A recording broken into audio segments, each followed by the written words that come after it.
Hello everyone, welcome to my channel. In today's video, I'm going to show you how to remove all the photos you've been tagged in on Facebook all at once. It's a simple process, and I'll guide you step by step. First, let's open the Facebook app on your phone. Once you're in, tap on the menu icon in the lower right corner to go to your settings. From there, tap on Settings and Privacy, then tap Settings. Next, look for the Activity section. If you can't find it easily, don't worry. There's another way to access this.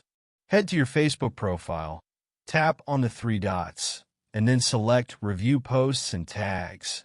Here, you'll see all the posts you've been tagged in. You can review or remove them from this section as well. Another option is to go directly to your activity log. To do that, tap on the Activity Log button, then select Activity where you're tagged in under your activity on Facebook. Here, you'll see a list of all the posts you're tagged in. If you want to remove tags from multiple posts, simply tap on the All option in the top left corner, then choose Remove Tags. It's that easy. And that's it.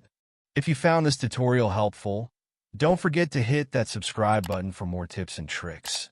Thanks for watching.